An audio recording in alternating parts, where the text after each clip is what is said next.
Good evening and welcome to the FingerLakes1.com New York State Senate debate. I'm Josh Durso, and on Election Day, 3 candidates will square off to succeed longtime New York State Senator Michael Nozzolio. Those vying to represent the 54th District are Republican Canandaigua Supervisor Pam Helming, Democratic Rose Supervisor Keenan Baldridge, and Reform Party candidate Mr. Floyd Rayburn. The following rules have been established for tonight's debate. The candidates will have 60 seconds for an opening and closing statement. They will have 60 seconds to answer questions and 30 seconds to respond if named by an opponent. The candidates were drawn at random for order, which will carry out throughout the entire evening. Mr. Rayburn, we will start with your opening statement. First of all, I'd like to thank Finger Lakes One for having this debate. I think it really is the correct forum for candidates to show how they will perform on the Senate floor. I'm Floyd Rayburn. I'm a business owner. I've been in business for 35 years, born and raised in upstate New York, born in Bloomfield on a farm in a dairy business, and graduated from Bloomfield in 73. 1981, I started my own masonry company. In 1983, I hired my first employee. In 1986, I hired my second employee, both of which are still with me. Today, we employ right around 50 people. Folks, I've been in politics. I've never run for elected office, but I've been involved in legislation and politics for the last 25, 28 years. I have a motto: get into business, get into politics, or get out of business. We have an issue in Albany. We have an issue in New York State. We need jobs, but we need businesses to come in New York and stay in New York and create jobs. Government doesn't create jobs. Businesses create jobs. We need to deregulate it. Get rid of some of these regulations. For example, last session, the Senate session, January 2nd to June 20th, our senators voted on 1,822 pieces of legislation, and our senators passed 1,822 pieces of legislation. This is total micromanaging. We need Albany out of the way. Very well. Keenan? Thank you. Thank you for having us. I'm Keenan Baldridge. I'm the current Rosetown Supervisor. I'm in my third term, my fifth year. I'm also the only Democratic supervisor on the Wayne County Board of Supervisors, where I sit on several committees. I was raised in Wayne County, fifth generation in Wayne County, grew up in North Rose. I have been in the fire department for over 40 years, on the school board for 11 and a half years, and of course the town supervisor for 5 years. So I have a tradition. I was raised with a tradition of community service, and I have been fulfilling that all along. I also believe I have a good background in local issues, the local organizations, and how government affects our daily lives. I have become interested in running for Senate because, particularly on the school board, and certainly again at the town level and the county level, I've learned that the important policies are made in Albany. And if we really want to change what's going on, that's where we need to be. There is a very overriding issue that has come to the fore in the recent several months, which is the question of who's going to own the 54th District. Is it going to be the power brokers in Albany, or is it going to be the people of the district? And I think it must be the people of the district. So I'm out of time. Thank you. Supervisor Helming? Thank you, Josh. My name is Pam Helming. I'm the current Canandaigua Town Supervisor and a member of the County Board of Supervisors. I've lived in this beautiful region for more than 30 years. My husband, Gary and I have made our home here, and we've raised our children here.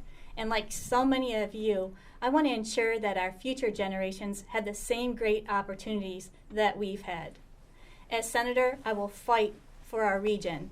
This means fighting for the appropriate legislation and funding that will help businesses grow and develop new job opportunities, to reduce the property tax burdens that so many of you are struggling with, to preserve and protect our natural resources like our lakes and our viable agricultural soils. And I will fight to help keep our communities safe, by providing the necessary resources and tools to our firefighters, our police officers, our corrections officers, and more, so that they can do their job and they can do it safely.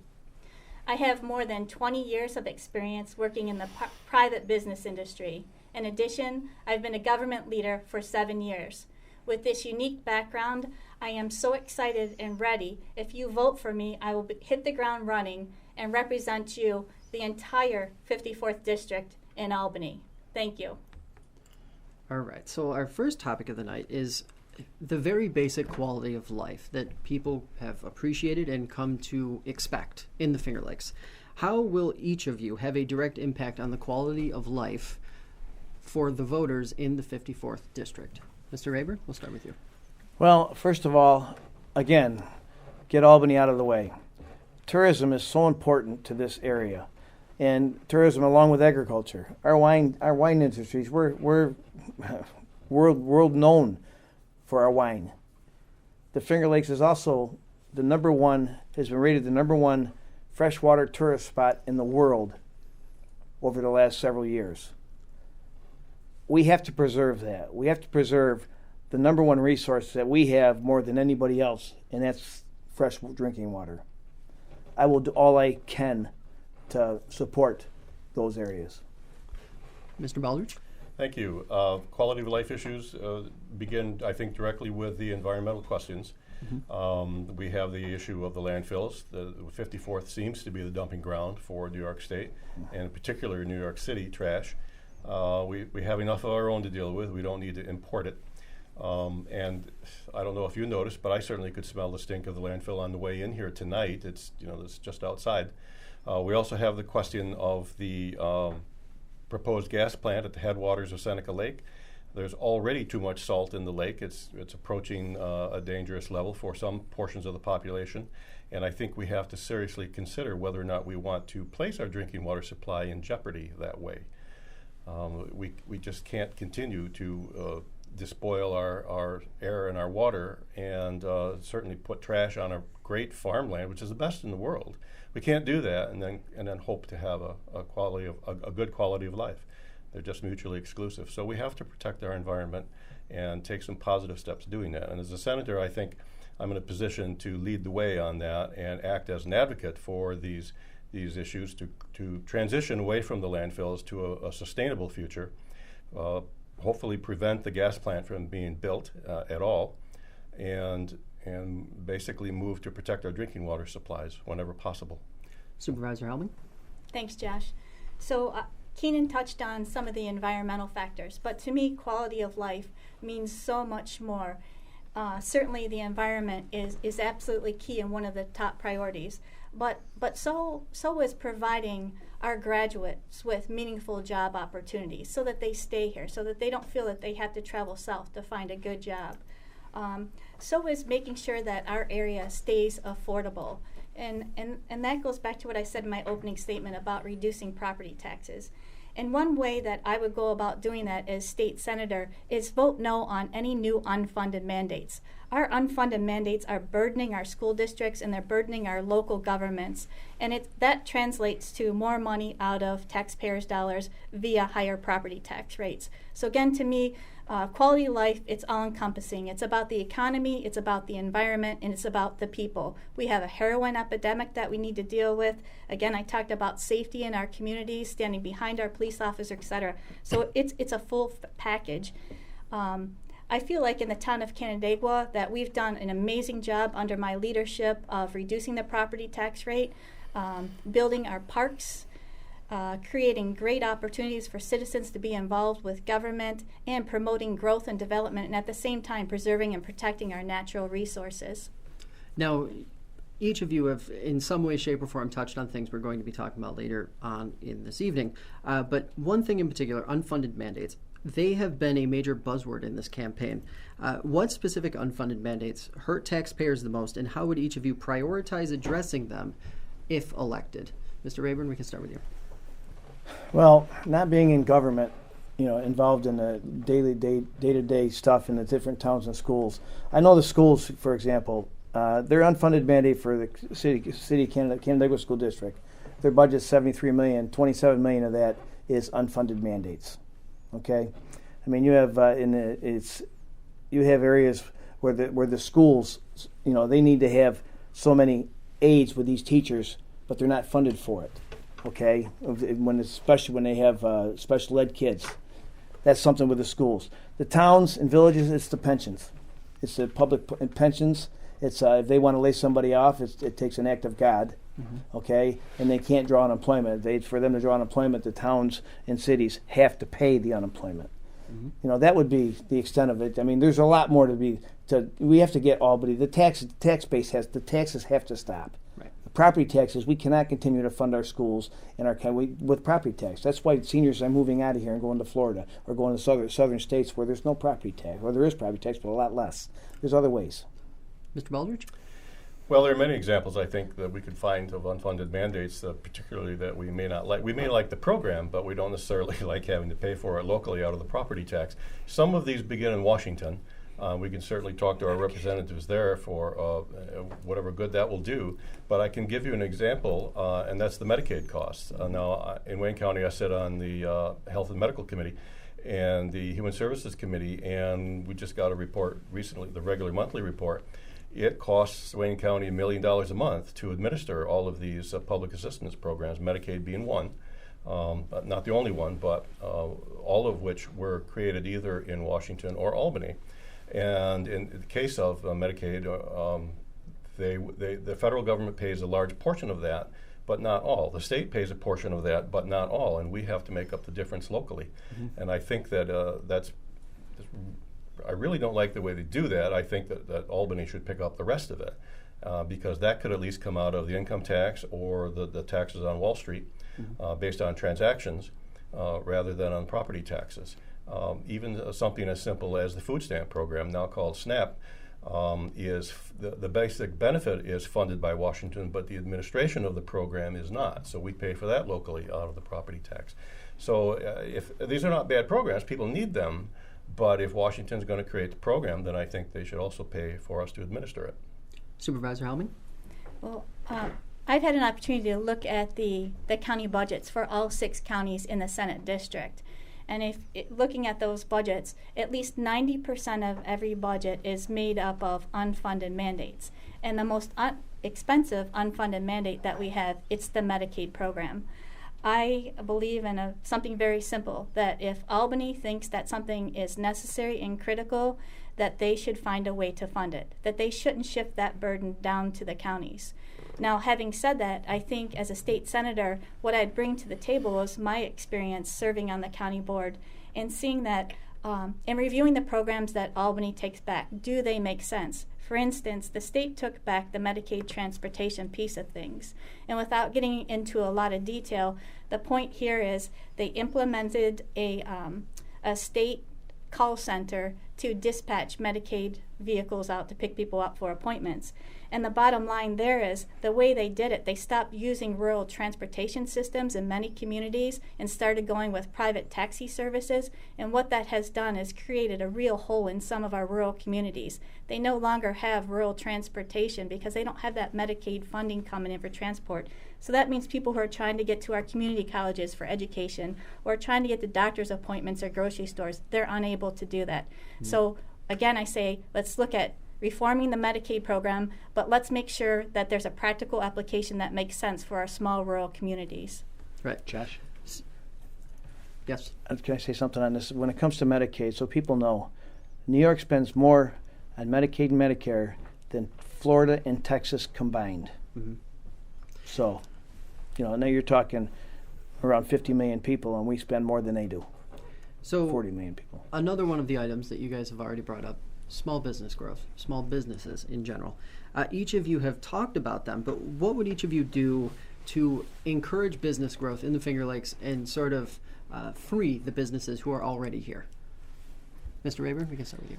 Well, being a small business person for more than 3 decades, I've seen what Albany has done and to be very honest with you, if I had to start this business that I started in 1981 right today, in 35 years from now, I don't think I could be where I am today. What the problem is Albany. Albany needs to get out of the way. They are trying to micromanage businesses, and then every time they turn around, there's more legislation coming out. 3 years ago, it was the Wage Theft Prevention Act. Now you give a person a raise, you got to wait. You can't give it to them for 2 weeks. Workers' comp reform, the scaffold law, 240, 241 labor law. They need to go. Mm-hmm. First thing I would do, one of the things I'd be in my first year, would be write legislation where workers' comp attorneys are capped at $20,000 per incident, per case. No percentages, just $20,000. That would take away a lot of the issues. The scaffold law, when you have a lot of attorneys down there, this was the reason Shelley Silver, that we could never get rid of the scaffold law because of this, because of the awards these kids were getting, these people were getting. Mm-hmm. And we also have to update our awards on, loss of use, where if they lose a finger, it's so much. This New York State is by far and away archaic when it comes to the workers' comp laws they have. No other state has these that we have. All right, so Mr. Baldridge? Small business needs many of the same things that the rest of us need. They need to have an infrastructure they can work with. They have to have roads they can drive over, bridges that are there and safe.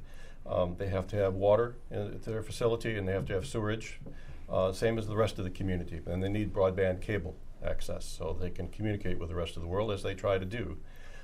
These things all have to be built or rebuilt, and that requires additional funding.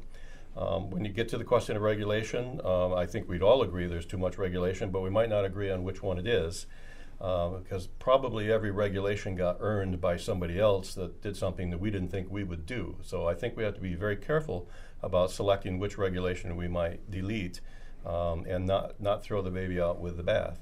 But it's a case where we're going to have to look at it very carefully.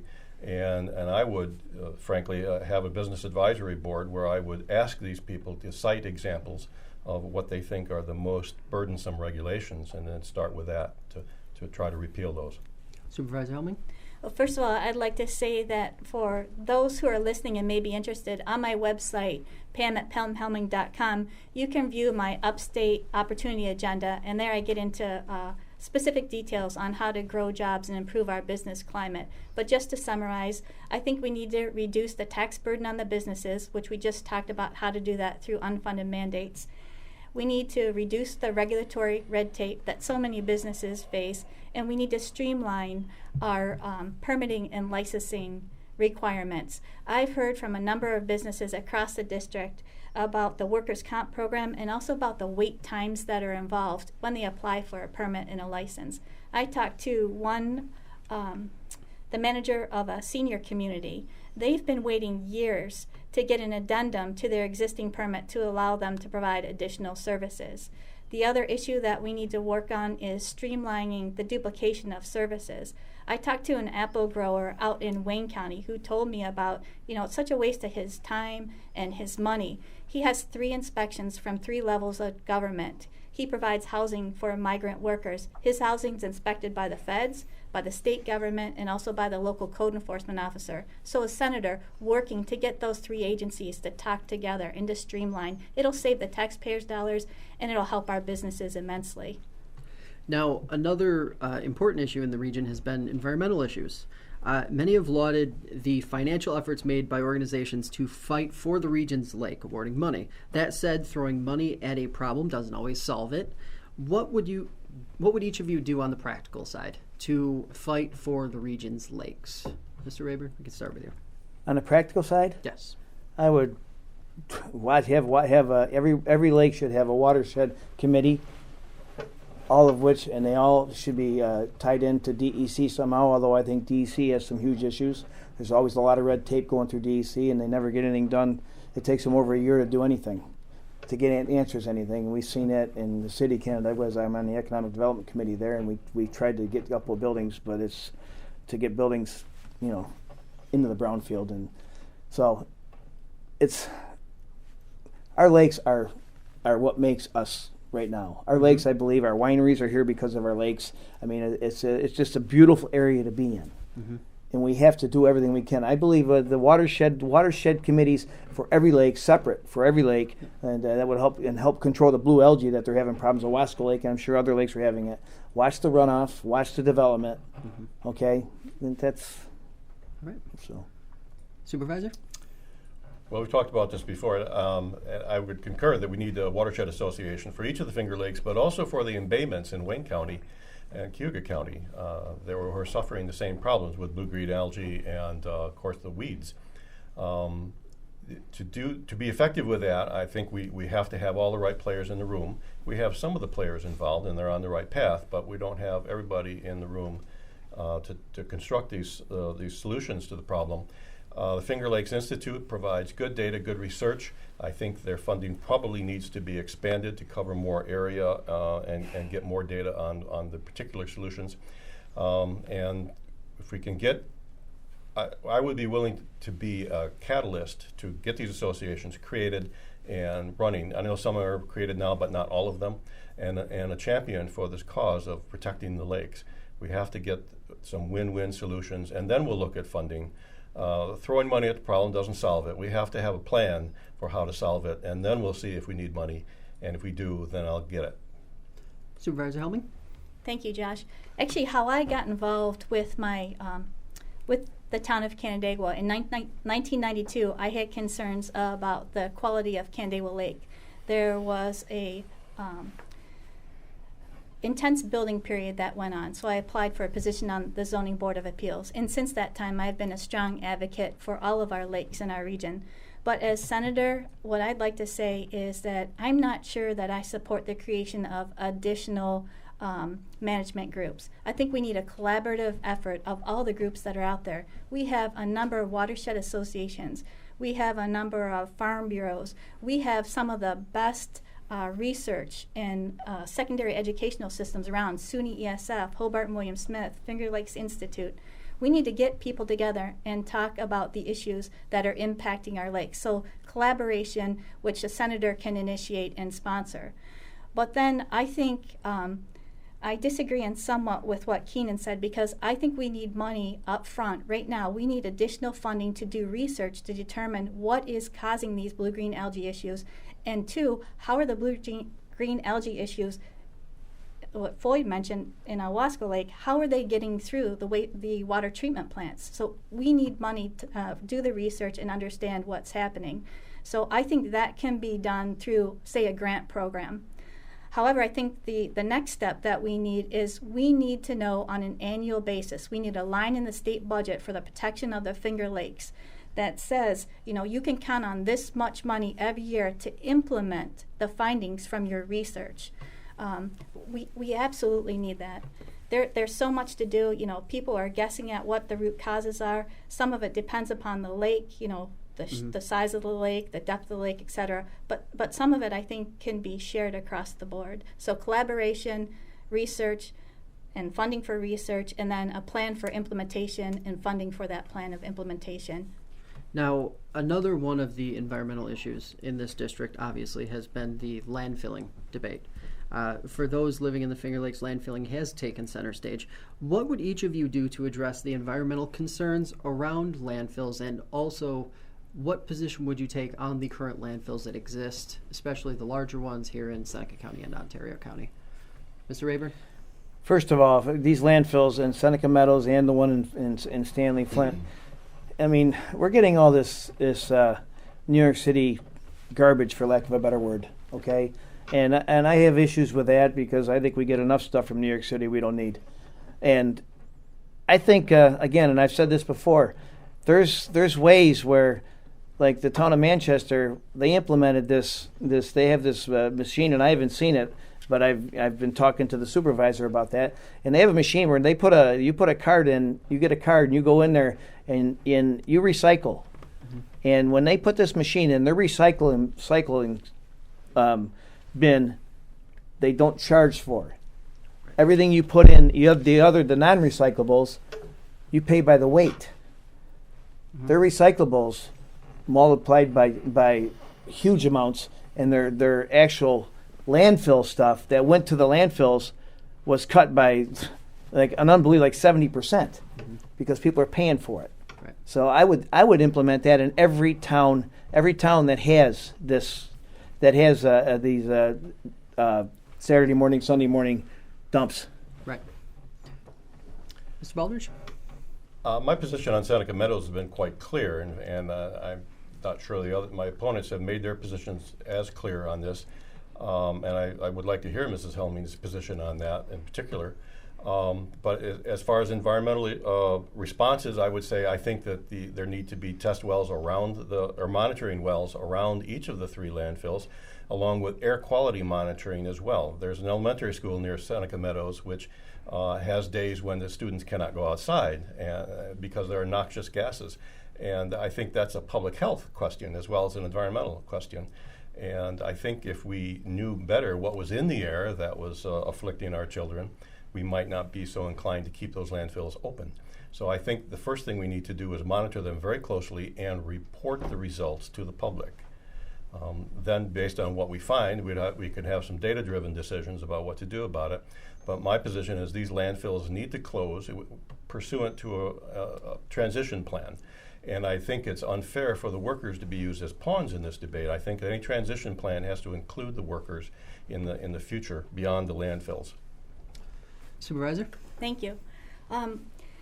The subject of trucking in waste from New York State, it's a subject that we need to discuss because I don't know anyone who fully supports that. And we have regional waste management plans. And these regional waste management plans include the trucking and waste from out of county and out of state. So I think as state senator that where I can be of benefit is pushing for a statewide waste management plan, waste and recycling plan. When you look at Ontario County Landfill, that landfill is owned by Ontario County. I attended a waste symposium. I've been active at the county level with a closure plan for Ontario County Landfill. The public's involved, the public is invited to attend meetings, but the closure plan includes improving recycling efforts.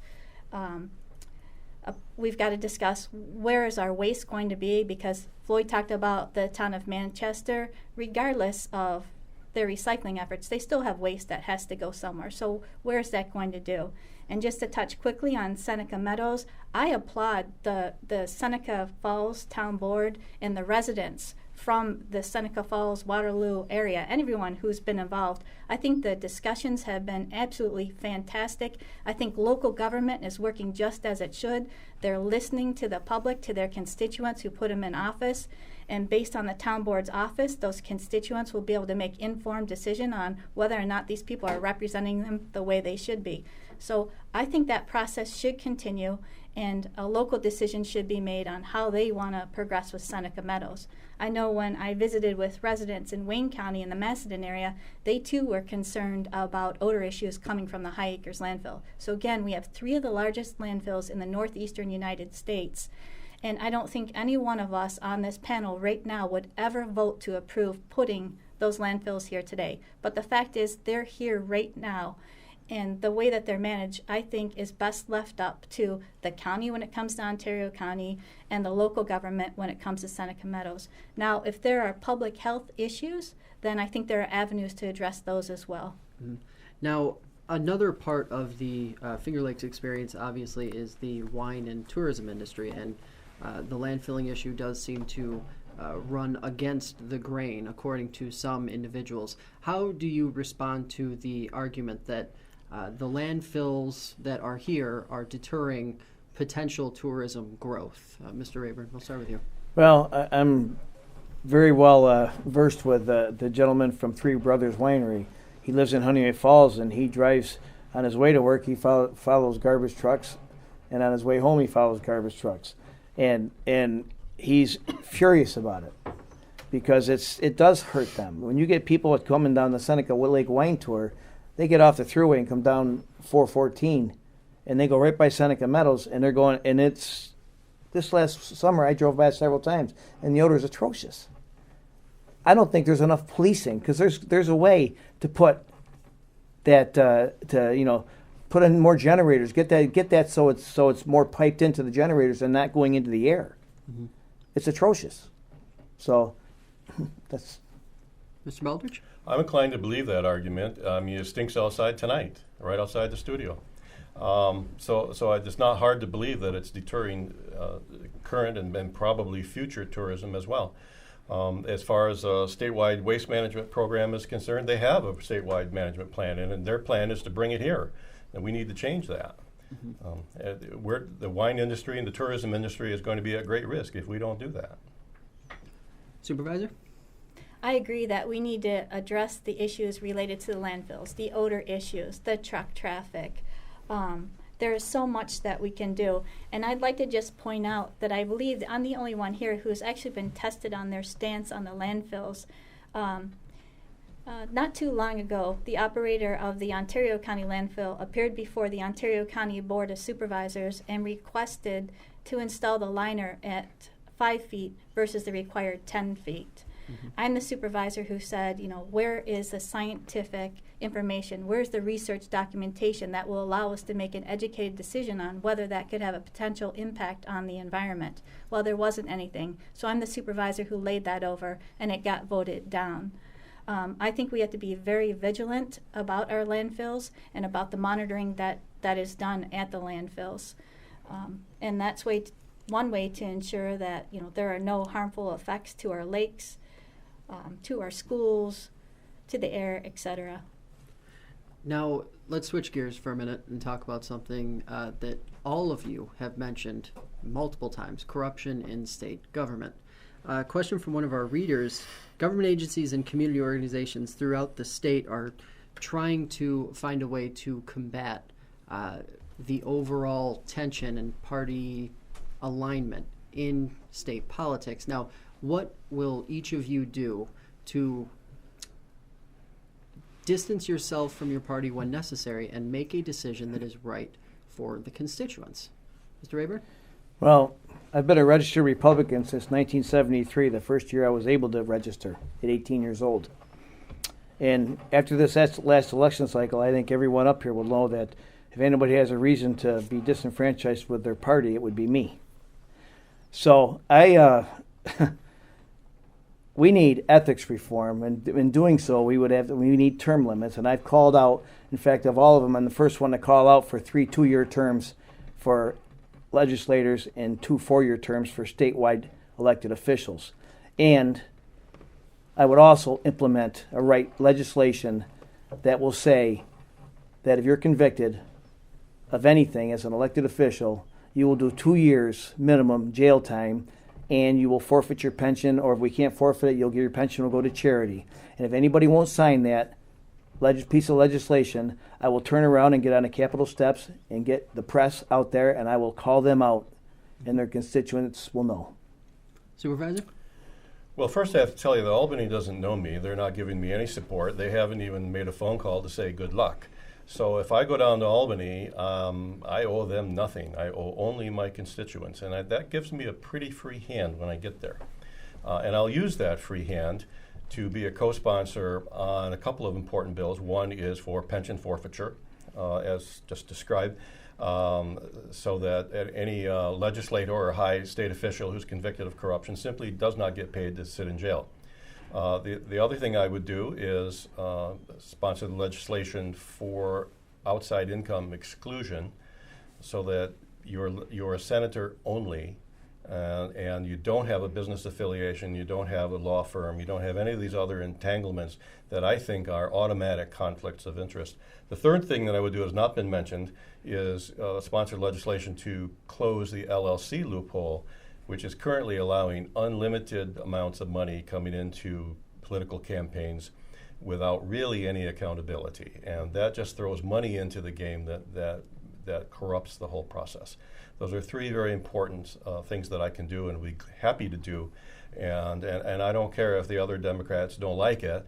I work for the people here, and that's all. Supervisor? A couple of comments. Once you're elected to office, you represent the entire district, all people regardless of political party. As senator, I too would fight corruption by instituting term limits. For me, I think it makes sense to extend the term itself from the current 2 years to 4 years. That takes out the constant campaigning and looking for donations right out of the picture. And then I've asked the residents and the business owners, what do you think about term limits? And it's all over the board on what the length should be. I'm saying 2 4-year terms, possibly 3 4-year terms max. I think also to end corruption, we need to strip the pension benefits of politicians found guilty. I also feel that we need to institute recall elections, give some power back to the voters. And those recall elections would be run just as regular elections are, through the petition process, the voting, etc. But I also think, and what I would do as senator, is be more open and transparent, improve communications with the residents and the business owners, utilize citizens advisory groups, just like I do now in the town of Canandaigua, utilize small business advisory groups, so there's that open dialogue. People will understand better what's happening in Albany. They'll be able to weigh in on the decision-making process, and I think that will help us end corruption. Now, as a follow-up to this, and this is for all of you, a follow-up to that question, how will you balance battling this major problem, which is a statewide problem? It goes all the way downstate, comes all the way back up to upstate, while still fighting for the smaller regional local issues here in the Finger Lakes and in the 54th. Mr. Rayburn? I think it's pretty easy to do. There's a lot of time down there, and like I said, they voted on 1,822 pieces of legislation in the last session, over 6 months, and they're there 3 days a week. So you tell me. I think there's a lot of time to do that, because we're not going to be voting on 1,822 pieces of legislation. So I don't feel that time is an issue there at all. Mm-hmm. You know, I just feel this is far and away the most important thing for the state of New York, right? By far and away. Supervisor? I don't think those are mutually exclusive. I think we go down there to do everything we can for our constituents, and there are some of the more higher profile issues like we just discussed, and then there are some of the more localized issues to help a particular community, and these are not mutually exclusive. Supervisor? So, I mean, I'm a frequent multitasker. I would do the same as Senator. I would be engaged with the public and the business owners across this entire district to understand what their priorities are. And those would be my focus, in addition to the big Albany issues, if you want to call them that. You know, it's very similar to being a town supervisor, just on a larger level. So I just finished wrapping up our almost $11 million budget. At the same time, we were working on opening housing for veterans in our community and developing our ag enhancement plan and developing a sewer master plan for the community and working on the blue-green algae issue. There's our, you work on a number of issues on a parallel path. It's not one issue at a time. Now, a part of the legislative process that you guys have talked about, a lot of people feel, and you touched on that, Floyd, is that there are a lot of bills that come up but are sort of left on the horizon somewhere. How would each of you address that legislative process, and how would you make it better? How would you make it so that there is more action throughout the year on various bills, and ultimately more productivity happens? Well, I'm going to go a different direction. I don't believe we need to be down there 6 months a year. As senators, I don't think the legislators need to be down there 6 months a year. Texas is doing pretty well financially and business-wise, and they meet 3 months every 2 years. And when Senator Zolio took office in 1982, we had 33 electoral votes. Texas had 32. Mm-hmm. November 8th, Texas will have 38 and we'll have 29. Mm-hmm. So I think what they're doing might be working a little better than what we're doing. Mm-hmm. So I don't think we need to be down there past April 1st. Mm-hmm. Okay, and if we don't get a budget passed because we can't agree on it, I could care less if it's on time. Nobody gets paid after April 1st. Supervisor? Well, for however long we're down there, I would be a full-time senator. And basically, you have to be persistent on these issues, because making change is a bit like rolling a rock up a hill. You have to really keep working at it all the time. There's no time to let down. So you just have to be persistent and circle back to these unanswered questions and keep going. The rest of the year, I would be back here in the district talking with my constituents, getting out and about, and seeing what they have to say. Josh, so I believe the question was, how would you facilitate getting bills passed? And how I would do that is work within the Senate, with all members of the Senate, to build consensus wherever I could. That's step one. Step two is you also have to build consensus in the Assembly and get their support and their buy-in. So that would be my answer, is working within the Senate and within the Assembly, developing relationships there so that you can get co-sponsors and you could actually get work done. So structurally, you don't believe that there's anything that really needs to be changed. The system works as it sits right now. It just needs to be executed better. One of the things I wonder about and I'd like to see is, in many of the counties, we use the committee structure similar to what New York State does. So I think there could be a lot more done in committee to drive results happening outside of committee. Mm-hmm. So That was a follow-up question, wasn't it, I guess? yeah, go ahead. Yeah. Should he go first? You can go. Go. Yeah, that's fine. Go ahead. Just to point out, whatever the structure is, and you can argue a long time on the structure, but it really requires working across the aisle. And I have experience at doing that, both on my town board and the county board, and have some success at that by finding a common value to work with, a common thread there that does not involve partisanship. And that's been successful for me, and I will take that approach to Albany as well. What I would do, and this is another piece of legislation I would fight for, is I would, to make things simpler, instead of having this horse trading going on that happens now, so we can have 4 or 5 bills bundled together so we can get something passed for everybody, so everybody votes on it. Because you vote for this one, I'll vote for yours. We'll put it all together and we'll vote for one bill. No, I want every bill to stand alone. I want everything bill to be standalone, and if it can't pass on its own merits, then whether it comes out, it probably won't come out of committee anyway if it won't. But then it doesn't get passed. We don't need that much more legislation in the state. Another one of the issues that you guys have, for the most part, all touched on thus far in the campaign is the heroin epidemic. What would each of you like to see happen at the state level, or even going down further into the county, and how different municipalities can handle it? How would you like to see it handled moving forward? Give you an example, and this is a personal example. I had knee surgery 3 weeks ago, just arthroscopic, a torn meniscus.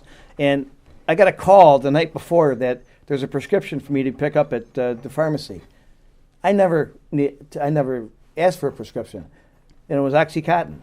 Okay, and that's very addicting. Well, I told them I don't want it.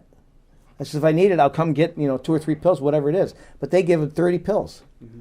Now this is the issue we have. Pharmaceuticals, then I don't think we need more than a 3-day pain medicine for any surgery. So that, number one. Number two, I think when we have someone on heroin, and it's a huge epidemic. I mean, it's nationwide too. It's not just here, but it hits home here. We need to keep these like the Ontario County hospital there next to the Ontario County buildings. They don't have hardly any beds left, and I think that needs to be addressed. But I think they need to be kept and not let out until they're definitely, and then maybe an ankle bracelet. Okay. Supervisor? Whether it's heroin or morphine or cocaine or any of the other drugs that have been out there and abused, and Mr. Rayburn has cited some examples of that, the addiction is a disease, and it's understood as a disease and treated by the medical system. And that system does not have all the resources it needs to be able to respond to the number of patients that exist. And they need more resources. They also need just general support and understanding on that. But certainly funding so that there can be more counselors, more inpatient, more follow-on care as well. It would be appropriate to change the laws to reduce the availability of these drugs. 3-day supply, when getting a 30-day supply when 3 will do is just unwise. And there are more examples of that, but that one will suffice for now. But we also have to address the dynamics for why a person might become addicted in the first place. Sometimes it's because they received a painkiller for a medical procedure. Sometimes it's just kids experimenting and take it from there. So we have to address the family issues that are involved. It's a very complicated problem, and there are agencies out there that respond to that, but they need support and particularly funding. I have to say something before. I was wrong when I said 30 days supply. They gave me 30 pills. Okay, now I never. Okay. So sorry. Supervisor? Thank you, Josh. So I'd say we need to do more in terms of educating the public on the cause of addiction, how to prevent addiction. We need additional funding for prevention. We need upstate rehab centers. We need to work with the insurance companies. My understanding right now is most insurance providers only pay for a 28-day period for rehab services, which it just isn't enough time to kick the heroin habit. So again, it's looking at the whole picture, as Keenan suggested, and building it up, beefing it up, education, prevention, rehab, and treatment services. And Mr. Rayburn mentioned a hospital next to the Ontario County buildings. I'm not aware of a hospital there. I think that we need treatment facilities in upstate New York. I don't believe that we have one here. So, piggybacking off of that, following up, if you will, mental health is another area where reform largely seems to be needed, or that is the consensus. How would each of you try and address that problem while also sort of dealing with the problems that are associated with that, the other political problems that are associated with that, the SAFE Act, the heroin epidemic? They're all sort of interconnected. How would you address the mental health aspect, though? I think they all run together. I think I honestly think the mental health sometimes does come from barbiturates or drugs, but addressing that, I think which is what we just basically the same way. Supervisor?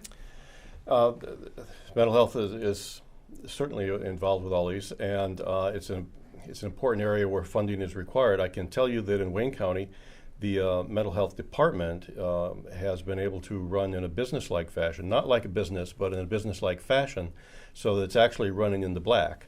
So we're able to maintain service levels, and in fact, next year we're going to be increasing service levels, and that's done really through good business management of the healthcare department. That approach can be emulated elsewhere in the state, and it needs to be, because we have many needs in the state, and mental health departments are just one of them. So in a world of limited resources, you have to be very careful how you apply them. So if your departments can be better managed and maintain their services, then the service level is stable at a minimum, and you can actually then grow it and make it more available to respond to the needs. This is all a constellation of problems between mental health, public health, and the various drug addictions, not the least of which is alcohol, which is still our major problem area. Mm-hmm. There are service agencies out there that they're trying their darndest to respond to these problems. They need our support. Supervisor? Earlier I talked about the county budgets in all 6 counties of the Senate District. And if you look at those budgets, again, one of the largest expenses is social services. And if you break down the social services, you'll see a significant portion of the dollars go to mental health services. And every county is required to take care of people suffering from mental health issues. One of the challenges that I think the counties face is finding enough providers, trained providers to provide the services that are needed. So maybe some workforce development intervention there to try and steer people to this path, this field, to help out. But I think the other challenge with mental health issues is that so many people who have true mental health issues wind up in jail where they don't belong. They don't get the assistance they need. It causes overcrowding in our jails, and it just creates a whole host of problems. So again, I think it's getting the services that we need, making people aware of those services, where they can get them, and that they're free. If you can't afford to pay a copay or service, the county will see you at no charge. All right, so switching gears a little bit, Senator DeZolio has fought for a ton of legislation throughout the years. One of his longest and hardest fights recently has involved Brittany's Law, which would create a violent offenders registry. Can each of you commit to continuing that fight, and what would you do differently to actually see that it gets to an assembly vote and ultimately on the governor's desk? Mr. Rayburn? I have no idea what's holding these people back from passing this. It has to be passed. Mm-hmm. This is absolutely ridiculous, and I applaud Senator DeZolio, but what's going on in the Assembly, why we can't get these people to pass these bills? Mm-hmm. Something like this is a no-brainer. So I would definitely pursue that at a very fast pace. Okay. Supervisor? I would pick that up and run with it as well. I think it needs to be passed, and I think the law enforcement agencies certainly need access to this, and the public needs access to it as well. I'm not sure that's included in the bill, but if it isn't, it should be. As for getting it passed, we just have to find out what the obstacle is in the Assembly and basically run over it. Mm-hmm. Supervisor? I've had numerous conversations with Brittany's grandmother, Dale Driscoll. This is a heartbreaking situation for her to sit back and observe what's happening here. That we could get this passed through the Senate, but we can't get it through the Democratic-controlled Assembly. That's ridiculous. It's a load of crap, if you ask me. We absolutely need to get this passed, and I think what's preventing it is that we give too much emphasis on criminals' rights. What about those victims' rights? What about their rights? We need to get this passed, and it absolutely, when I become senator, will be one of the first bills that I sponsor. So our last question before we get into closing statements. Change. No one is ever going to say that Senator Nozzolio was not a successful senator in this region or for this region. He was a champion for it. But what would each of you, do differently, or would you like to do differently to sort of break pace with what he has done thus far? Mr. Rayburn, we can start with you. Well, like I said, when Senator Nozzolio took office, we had 33 electoral votes. Now we have 29. Texas had 32, and now they got 38. Senator Nozzolio brought a lot of money back to the districts. He did a lot for the firehouses, the first responders, and I would stick to that. But that would be it. See, I'm not a fan of bringing pork money back to the district. I don't want them to take it in the first place. It's like us taking our kids' money and then giving them an allowance back to it. Okay? Don't take it in the first place. Again, I just feel like Albany tries to control everything, and they're not very good at it, as you can see. Mm-hmm. Supervisor? Well, there's no doubt he brought money into the district. It was our own money. I would certainly try to get more money than just what we paid out in taxes. That's easier said than done, I think, particularly in the current environment, but I'll do everything I can.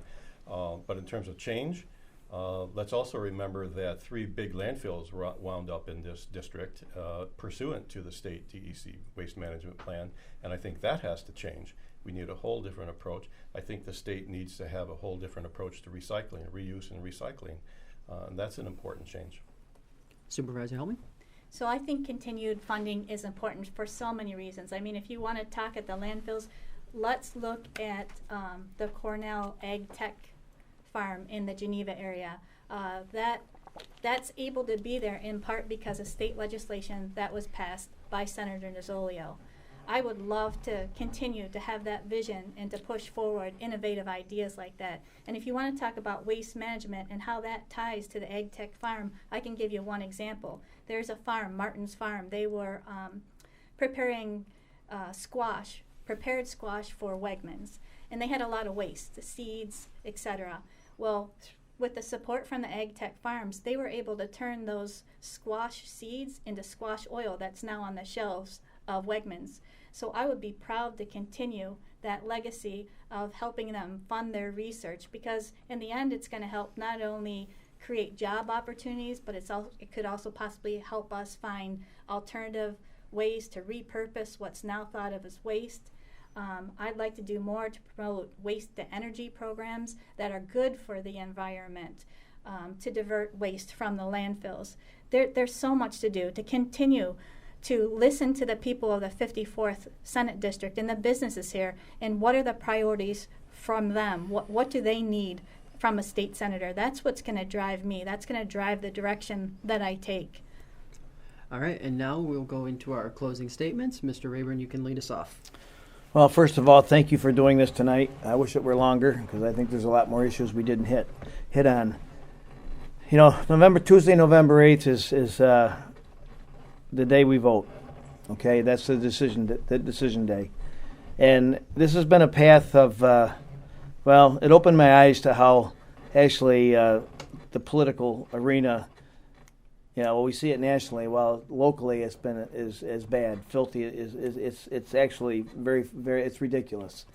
I says when I see what my own party and how much money they spent for someone to come in here and send out the mailers that were so untrue.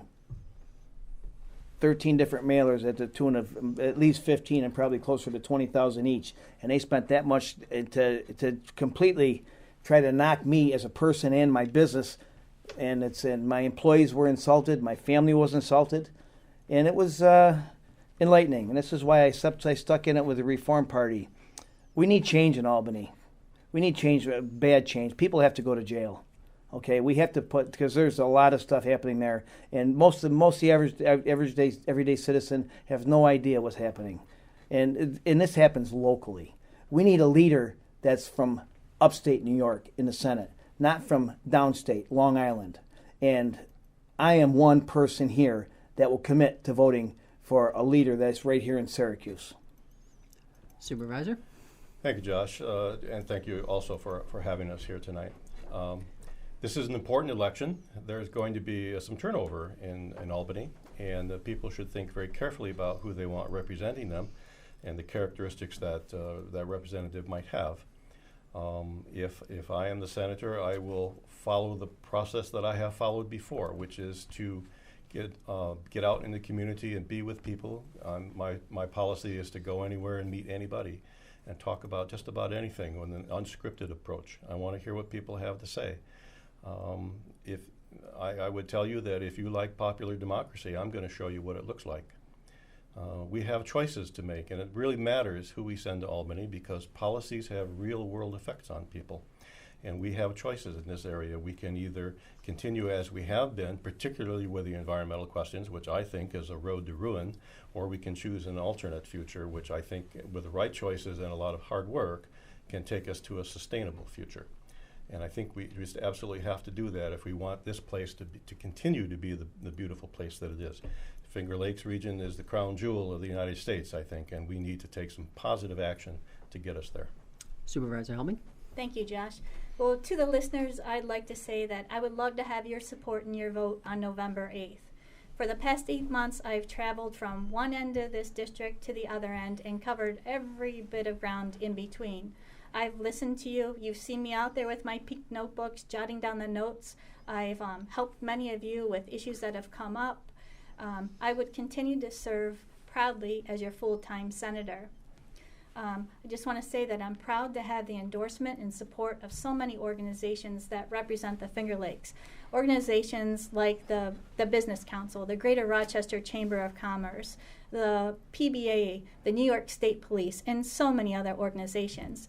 And again, I'd love to have your vote and your support on November 8th. If you have any questions for me, please reach out to me. My website is pam@pamhelming.com. You can also find me on Facebook.